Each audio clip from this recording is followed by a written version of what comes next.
कितना भी धन इकट्ठा कर लो, कितनी भी मेहनत कर लो अपने छोटे से बच्चे के लिए कि वो बड़ा होकर वो धन को भोग सके, वो उसके काम आ सके, आपके ना रहने पर उसको किसी से मांगना ना पड़े।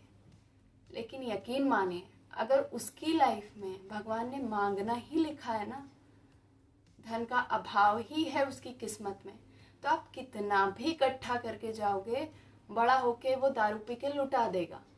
हेलो एवरीवन, कैसे हैं आप लोग? आप सबका एक बार फिर से स्वागत है।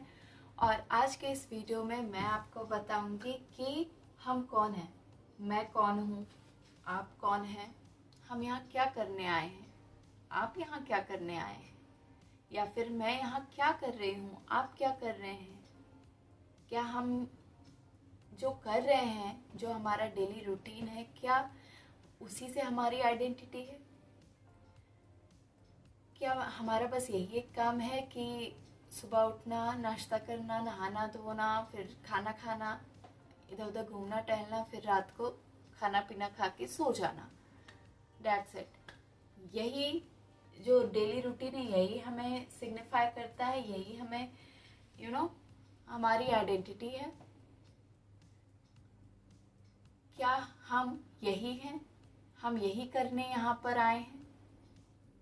अगर नहीं तो फिर हम यहाँ क्यों आए हैं, हम यहाँ क्या कर रहे हैं? इन शॉर्ट, हमारा उद्देश्य क्या है? आइए मैं आपको बताती हूँ एक छोटी सी कहानी के माध्यम से, जो शायद आपको बेहतर समझ आए। तो चलिए वीडियो को स्टार्ट करते हैं।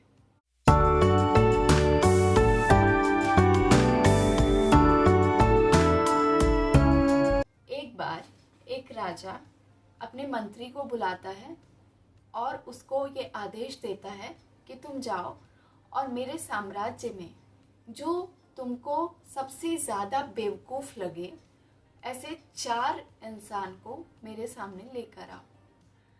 तो मंत्री सर झुकाता है और चला जाता है। 2-4 दिन ऐसे ही घूमते रहता है, उसे कोई इतना खास बेवकूफ़ नहीं मिलता। फिर एक दिन वो जाते रहता है और उसे एक आदमी दिखाई देता है जो ऐसे इतना हाथ करके ऊपर की तरफ और नीचे घसीट घसीट के चल रहा होता है। तो मंत्री उससे पूछता है कि भाई क्या बात है, तुम्हारे हाथ पैर में कोई दिक्कत है? तो वो आदमी बोलता है कि नहीं, मैं एकदम ठीक हूँ भाई। तो मंत्री पूछता है कि तो फिर तुम ऐसे क्यों चल रहे हो, खड़े होकर भी तो चल सकते हो। तो वो आदमी कहता है कि नहीं, मैं खड़ा होकर नहीं चल सकता, क्योंकि खड़े होने के लिए मुझे अपने हाथ को ज़मीन पर सहारा देकर उठाना पड़ेगा। तो मंत्री कहता है कि बड़े आश्चर्य से, तो इसमें क्या बात है, तुम्हारे हाथ पैर दोनों काम कर रहे हैं? तो कहता हाँ, हाथ पैर तो दोनों काम कर रहे हैं, लेकिन जब मैं घर से निकला था तो मेरी बीवी ने मुझसे इतना टुकड़ा पर्दे का लाने के लिए कहा था, तो अभी यही नाप लेकर मैं घर से निकला था और अचानक से रास्ते में पत्थर की ठोकर खाकर गिर गया। अब मुझे उठने के लिए अपने हाथ को जो है ज़मीन पर लगाऊंगा तो मेरा नाप बिगड़ जाएगा, इसलिए मैं हाथ को उसी पोजीशन में रखकर चलता चला जा रहा हूँ। तो मंत्री ने सोचा, यार ये तो बहुत बड़ा बेवकूफ़ है, इससे काम बन जाएगा। मंत्री उसको साथ में लेता है और चल देता है। फिर चलते चलते उसे एक और आदमी मिलता है। रात के टाइम में सड़क की जो हेडलाइट होती है उसकी रोशनी में वो कुछ ढूंढ रहा होता है। तो मंत्री उससे पूछता है, क्या ढूंढ रहे हो भाई, कुछ खो गया है? तो वो कहता है कि हाँ भाई, मेरी अंगूठी खो गई है सोने की। तो मंत्री भी उधर आसपास देखता है तो उसे नहीं मिलती अंगूठी। तो पूछता है, भाई यहाँ तो नहीं है, तो कहीं और तो नहीं गिरी? तो आदमी बोलता है, हाँ यहाँ नहीं है, एक्चुअली मैं रेगिस्तान की तरफ जा रहा था और मेरी सोने की अंगूठी वहाँ गिर गई है। तो मंत्री बड़े आश्चर्य से पूछता है कि तो फिर आप रेगिस्तान में ढूंढिए, यहाँ क्यों ढूंढ रहे हैं? तो वो आदमी बोलता है कि मैं रेगिस्तान में कैसे ढूंढूं, वहाँ तो रोशनी भी नहीं है ना, यहाँ रोशनी है, यहाँ रोशनी से सड़क दिख रही है साफ साफ, इसलिए मैं यहाँ ढूंढ रहा हूँ। रेगिस्तान में मुझे लाइट तो मिलेगी नहीं। तो मंत्री को लगा यार ये दूसरा बेवकूफ़ मिल गया मुझे। वो उसे लेता है और चल देता है। नेक्स्ट डे वो राजा के पास पहुँचता है। तो राजा जो है देखता है तो सारी बात राजा को बताता है कि ऐसा ऐसा हुआ और इसलिए मैं ये 2 आदमी को लेकर आया हूँ। तो राजा बोलता है कि बहुत अच्छा, लेकिन तुमने 2 ही लाया है, मैंने तो 4 लाने को कहा था। तो मंत्री बोलता है कि ये 2 हैं और तीसरा बेवकूफ़ मैं हूँ, क्योंकि तो राजा पूछता है कि कैसे? तो वो मंत्री बोलता है क्योंकि मैंने बेवकूफ़ों को ढूंढने में अपना समय बर्बाद कर दिया। 2-3 दिन मैंने ऐसे ही बर्बाद कर दिए बिना किसी सर पैर की चीज़ को ढूंढते हुए, क्योंकि बेवकूफ़ों को ढूंढने में कोई लॉजिक नहीं है। मैंने भी बेवकूफ़ी भरा ही काम किया है जिसका कोई अर्थ नहीं है उस काम का। तो राजा ने कहा हाँ चलो मैं तुम्हारी बात से सहमत हूँ, लेकिन चौथा कौन है? तो मंत्री थोड़ा मुस्कुरा देता है। वो राजा के सामने ये तो नहीं बोल पाता कि आप हैं, लेकिन उसका मतलब यही होता है कि राजा चौथे बेवकूफ़ सबसे बड़े तो राजा ही हैं, क्योंकि उन्होंने ऐसा काम ही दिया है कि जाओ और 4 बेवकूफ़ों को ढूंढ लाओ। ये भी कोई काम है? बिना सिर पैर का काम है, जिसकी आगे पीछे कुछ सोचा समझा नहीं गया है, जिसका ना आगे कोई फ्यूचर है ना पास्ट में कुछ है, बस आके ढूंढ लाओ। उससे क्या होगा? कुछ नहीं। तो अब आप सोचिए कि क्या हम अपनी डेली लाइफ में कुछ ऐसे काम नहीं कर रहे हैं जिसका ना पास्ट में कोई मतलब बनता है, ना फ्यूचर में कोई मतलब बनता है, और ना ही हमारे प्रेजेंट में उस बात से कोई प्रभाव पड़ता है। हमारा दिमाग हर वक्त कहाँ लगता है? वो क्या कर रहा है, उनके घर में क्या खाना बन रहा है, अरे उनकी मौसी तो हमसे नाराज़ हैं, अरे उनको कैसे मनाएं, अरे उसने तो भाग कर शादी कर ली, अरे उसने तो ये काम कर दिया, अब वो कैसे मुंह दिखाएगा, है ना? यही सब तो चलता है दिमाग में। मेरी मौसी की बेटी मुझसे नाराज़ है, मैं उसकी शादी में जाऊंगी, उसकी शादी में मैं क्या पहनूंगी, और शादी कब है? 2 महीने बाद। मेरा बेटा होगा, मेरा बेटा है, तो मैं उसके लिए क्या करूँगा, इसके बच्चे कैसे जिएंगे, इसका फ्यूचर में कैसे सेटल करूँ। अरे भाई बच्चे को बड़ा तो होने दो। तो क्या हम अपना पूरा सोच जो है, अपनी पूरी थिंकिंग जो है, वो हम ऐसे ही डायरेक्शन में नहीं ले जा रहे हैं जिसका कोई अर्थ नहीं है? अगर इसके बजाय हम ये सोचें कि अभी का ये जो टाइम है, जो ये समय है, जिस समय में हम जी रहे हैं, जो हमारा प्रेजेंट है, उसमें मैं क्या कर रही हूँ या कर रहा हूँ, क्या जो मैं कर रही हूँ, जो कर रहा हूँ, वो उससे मैं प्रभावित हूँ या फिर वो काम मेरे लिए ज़रूरी है? क्या हम इस बारे में कभी सोचते हैं?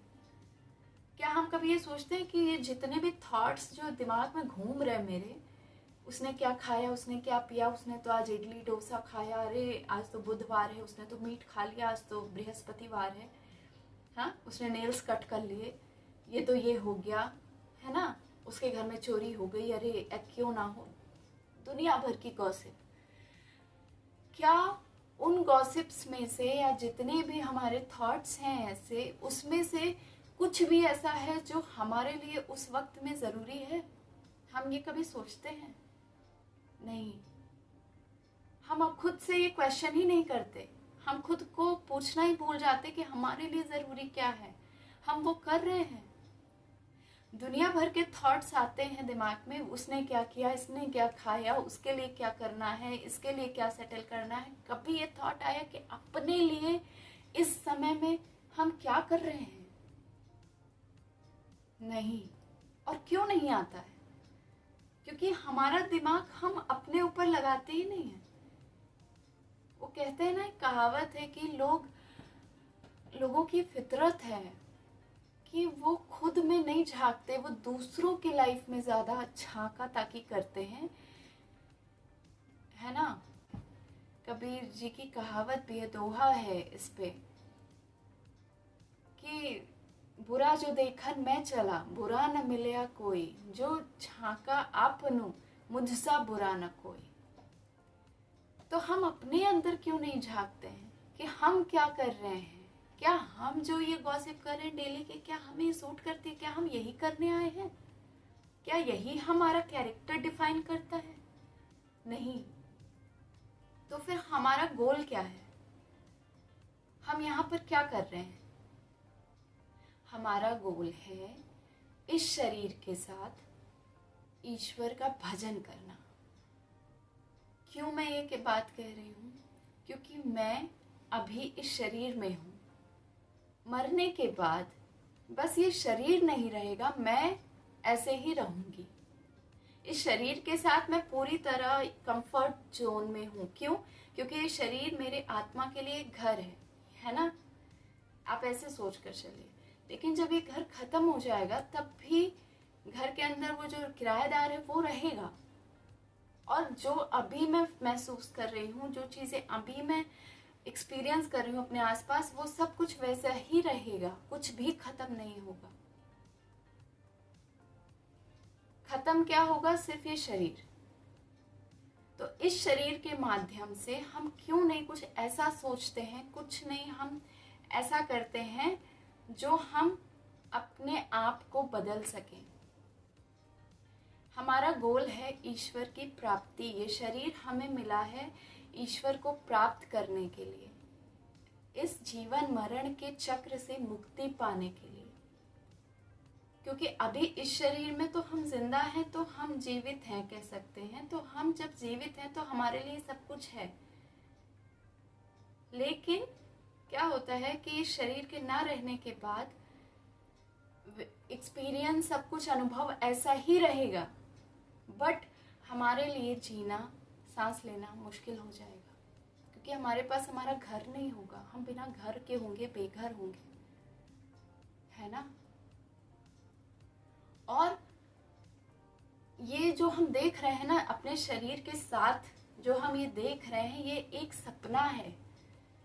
जैसे हम रात में सोते हैं और सपना देखते हैं ना, कभी कभी आप देखिए, ऐसे लोगों से पूछिए जो बहुत गहरा सपना देखते हैं, जिन्हें कोई सपना सुबह तक याद रहता है, चाय पीते पीते गॉसिप करते बताते यार मैंने तो आज ये सपना देखा, तो वो सपना उनको याद रहता है ना। तो सपने में क्या देखते हैं? यार मैंने तो ये देखा, मैंने वो देखा, ऐसा। और सपने में जो चीज़ें आप देखते हैं तो उस वक्त वो चीज़ें आपको रियल लगती हैं, लेकिन जब सुबह आपकी आँख खुलती है ना, सब गायब, खत्म। और ये बस फर्क क्या है कि वो सपना एक थोड़े समय के लिए था। जब तक आपकी आंख बंद थी वो सपना था, आंख खुली सपना गायब। लेकिन ये जो सपना है ये थोड़ा लंबा टाइम ले रहा है। अब इसमें क्या होता है, इसमें आंख बंद सपना गायब, बस फर्क इतना है। उसमें आंख खुलती है तो सपना गायब, इसमें आंख बंद होती है तो सपना गायब। ठीक है, बस यही फर्क है। बाकी सब कुछ एक सपना है। जैसा आप सोते में देखते हो आपको रियल लगता है, वही चीज इस दुनिया के साथ है। ये माया है, ये माया ही हमें भ्रमित करती है कि हम अपने उद्देश्य से भटक जाते हैं। हम जो उद्देश्य लेकर इस जन्म लेते हैं, इस जन्म में आते हैं इस पृथ्वी पर, जन्म लेते ही और अपने सेंस में आते ही माया हमें अपने आवेश में ले लेती है और हमें इन सब चक्करों में फंसा देती है। ये हमारे रिश्तेदार, वो हमारे नातेदार, है ना, ये फ्रिज, वो टीवी, वो आराम, अरे ये शोहरत, हम उसमें भटक जाते हैं। और क्या होता है, गोल से रास्ता भूल जाते हैं कि हमें करना क्या है, हमारा उद्देश्य क्या है। अब बात आती है कि अपने गोल पर कैसे वापस आए, ये सब झंझट हटाकर। तो अपने दिमाग को, अपने माइंड को आप हमेशा ये इंस्ट्रक्शन दीजिए कि आपको भगवत प्राप्ति करनी है, आपको श्री हरि, श्री नारायण, श्री कृष्ण के स्वरूप को ही पूजना है, आपको उनके चरणों में ही रहना है। आप एक डेली का रूटीन बनाइए कि दिन में, अगर आप एकदम नास्तिक हैं, पूजा भी नहीं करते हैं, या आप अभी बिगिनर हैं, पूजा पाठ में ज़्यादा मन लगाना चाहते हैं, बट अभी आप स्टार्ट कर रहे हैं, या फिर जो लोग पूजा पाठ करते हैं उनके लिए तो बहुत ही आसान है, तो आप धीरे धीरे, कि आप गाना सुनते हो, आप गाना मत सुनो, आप भजन लगा लो। आप क्या करोगे, आप सुबह आँख खुले आपकी, और आप सबसे पहला काम करो कि आप काम करते रहो, और सुबह के टाइम में आप कुछ भी हरि भजन लगा लो। जो चीज़ आप सुबह के टाइम में सुनोगे ना, 7 बजे, 6:30 बजे, 7 बजे, वो आपके पूरे टाइम माइंड में चलता रहेगा। आप सुनोगे, अब कुछ भी गाना सुनोगे, फिल्मी गाने सुनोगे, वो आपके टाइम दिमाग में चलेगा, फिर उधर फिल्मी से हीरो में जाएगा दिमाग, ये हीरो, वो फलाना, ये धमाका। नहीं, आप हरि भजन लगाओ, वो चीज़ आपके दिमाग में चलेगा। छोटी छोटी कोशिशों से आप शुरू कर सकते हो। फिर आप दिन में अपने लिए 10 मिनट निकालो कि यार मैं कितना भी व्यस्त हूँ, तो 10 मिनट तो मैं कम से कम हरि का नाम लूँगा, सब कुछ भूल कर। स्टार्ट आप ऐसे कर सकते हो। इससे क्या होगा कि आप धीरे धीरे वही आपकी हैबिट बन जाएगी। जैसे आप गॉसिप करते हो ना, और आप आप देखोगे किसी किसी का नेचर ही होता है इधर की बात उधर करना, उनके पेट में बात पचती नहीं है, वो इधर सुने उधर गए उगल दिए, उधर की बात इधर कर दी। वो ऐसे लोग किसी के सगे नहीं होते। और हम लोग उन्हें कैसे जानते कि यार ये तो उसका नेचर है, स्वभाव है। ऐसे ही आप अपने आप को जो करते हो ना, 24 घंटे में आपकी जो एक्टिविटी होती है, वही आपको डिफाइन करती है। आपकी एक्टिविटी, आपका एक्शन ही आपको डिफाइन करता है। तो अगर आप हरि भजन करोगे, अगर आप ईश्वर को पाने में ध्यान लगाओगे, अगर आप पूरी तरह से उनके चरणों में समर्पित होगे, उनसे ये कहोगे कि हे प्रभु, मैं आना चाहता हूँ बट मेरा दिमाग नहीं काम कर रहा, मैं कैसे आऊँ, मुझे रास्ता दिखाइए। आप 1 कदम बढ़ाओगे, उधर से 10 कदम बढ़ेंगे, यकीन मानिए मेरी बात पर। तो इस चीज़ को आप अपनी डेली लाइफ में प्रैक्टिस करिए। स्टार्ट आप कर सकते हैं 5 मिनट से, 2 मिनट से, जो भी आपको सूट करे। तो जब आप ये करोगे ना, तो आपका हैबिट ये बन जाएगा। जैसे आपका हैबिट थोड़ी टाइम पहले होगा गॉसिप करना, इधर उधर की बातें करना, है ना, जिसका कोई सर पैर नहीं है, उसका भविष्य में क्या होना है, फ्यूचर में क्या होना है। बहुत लोग कहते हैं कैसे ना करूं, बच्चे का भविष्य देखना है। तो मैं आपको एक बात बताऊं, आप कितना भी धन इकट्ठा कर लो, कितनी भी मेहनत कर लो अपने छोटे से बच्चे के लिए, कि वो बड़ा होकर वो धन को भोग सके, वो उसके काम आ सके, आपके ना रहने पर उसको किसी से मांगना ना पड़े। लेकिन यकीन मानिए, अगर उसकी लाइफ में भगवान ने मांगना ही लिखा है ना, धन का अभाव ही है उसकी किस्मत में, तो आप कितना भी इकट्ठा करके जाओगे, बड़ा होके वो दारू पी के लुटा देगा। पर अगर उसकी लाइफ में भोगना लिखा है, तो वो खुद कमाकर भी भोग सकता है। आपको क्या चाहिए, अपने बारे में सोचिए आप, कि आप अपनी लाइफ को कैसे उद्धार कर सकते हैं। क्योंकि आप एक चीज़ पर ये गौर भी करिए कि आप ये फालतू की चीज़ें करते करते, डेली का नाश्ता पानी करते करते, आप अपनी पिछली उम्र जितनी भी आपकी बीत चुकी हो, आप ये देखिए, एनालाइज करिए कि आपने पिछले बीते अपनी उम्र में कोई ऐसा काम किया है जो आपको मीनिंगफुल लगा हो, या फिर ऐसे ही बस ऐਵੇਂ ही पूरे दिनचर्या खाते पीते गॉसिप करते नाचते गाते बिता दिया आपने। क्योंकि आप हर एक सांस के साथ अपनी ग्रेव की तरफ बढ़ रहे हैं। आपकी उम्र ढल रही है, तो आपको चाहिए कि आप अपने हर एक सांस के साथ ईश्वर का नाम लीजिए। पता नहीं कब आपसे सांस छूट जाए और आपको मौका ही ना मिले। फिर आप ये नहीं कह सकते कि यार बुढ़ापे में नाम लेंगे। क्योंकि वो किसी ने नहीं देखा और कोई ये नहीं जानता कि आपका लाइफ आपसे कब छिन जाएगा। तो इन सब बातों पर गौर करिए और हरि नाम लेते रहिए। और जब आप हरि नाम लेंगे ना, ईश्वर का भजन में ध्यान लगाएंगे ना, तो एक बार माया भी आपके पास आकर रुक जाएगी। वो भी ये सोचेगी कि अरे ये तो मेरे प्रभु को पाना चाहता है, मेरे ईश्वर को पाना चाहता है, इसके पास मैं कैसे आऊँ। वो वहीं रुक जाएगी, है ना। तो इसलिए अपने जीवन के उद्देश्य को पहचानिए। ये फालतू के झमेले में मत पड़िए कि आपने कुछ भी नहीं किया और फिर आप ऐसे ही चले गए। अपने इस अनमोल शरीर को, अपने इस अनमोल जन्म को आपने बस ऐसे ही खो दिया, जिसका कोई अर्थ नहीं था। आपने इतना लंबा जीवन ऐसे ही बस व्यर्थ कर दिया। क्योंकि एक बात तो जान लीजिए जो पूरी तरह से सच है कि ये जीवन, ये मनुष्य तन आपको पता नहीं फिर कब मिले। 84 लाख योनियों के बाद जाकर मनुष्य का तन मिलता है। वो भी तब जब इन 84 लाख योनियों में आपने कुछ भी एक ऐसा पुण्य संचित किया हो जो इस जन्म को पाने के काबिल हो। और ये बहुत मुश्किल काम है, क्योंकि इस मनुष्य तन के अलावा बाकी के 84 लाख योनियों में सोचने की, समझने की, सही और गलत पहचानने की क्षमता नहीं होती। ठीक है, तो आज के इस वीडियो में मैं आपसे यही कहना चाहूँगी कि अपने आप से सवाल करिए, खुद से पूछिए कि आप यहाँ क्यों हैं, आपका उद्देश्य क्या है। ठीक है, और ईश्वर की प्राप्ति में जितना हो सके उतना मन लगाइए।